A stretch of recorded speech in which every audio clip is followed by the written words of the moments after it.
Well, our Constitution is a masterpiece. James Madison was a genius. The Declaration of Independence is, for me, the single greatest piece of American writing.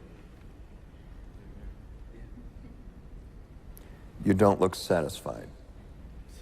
One's a set of laws and the other's a declaration of war. I want a human moment from you. What about the people? Why is America Not the greatest country in the world, Professor. That's my answer. You're saying... Yes.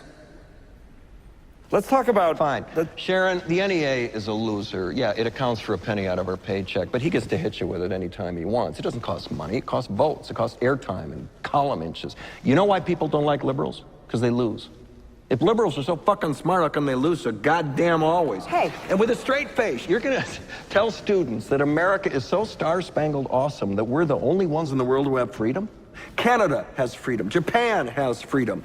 The UK, France, Italy, Germany, Spain, Australia, Belgium has freedom. So 207 sovereign states in the world, like 180 of them have freedom. All right. And yeah, you, sorority girl, just in case you accidentally wander into a voting booth one day, there's some things you should know. And one of them is, there is absolutely no evidence to support the statement that we're the greatest country in the world. We're 7th in literacy, 27th in math, 22nd in science, 49th in life expectancy, 178th in infant mortality, 3rd in median household income, number 4 in labor force, and number 4 in exports. We lead the world in only 3 categories: number of incarcerated citizens per capita, number of adults who believe angels are real, and defense spending, where we spend more than the next 26 countries combined, 25 of whom are allies. Now, none of this is the fault of a 20-year-old college student, but you nonetheless are, without a doubt, a member of the worst generation ever.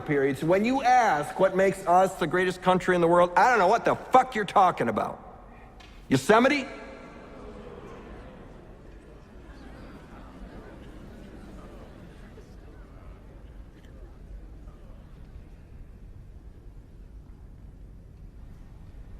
Sure used to be. We stood up for what was right. We fought for moral reasons. We passed laws, struck down laws for moral reasons. We waged wars on poverty, not poor people.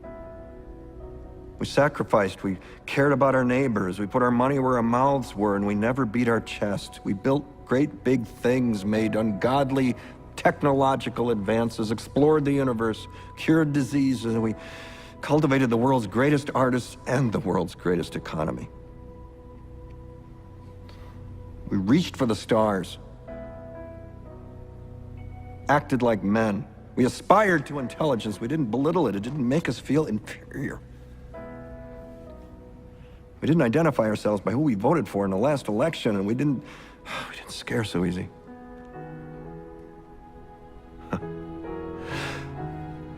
We were able to be all these things and do all these things because we were informed by great men, men who were revered. First step in solving any problem is recognizing there is one.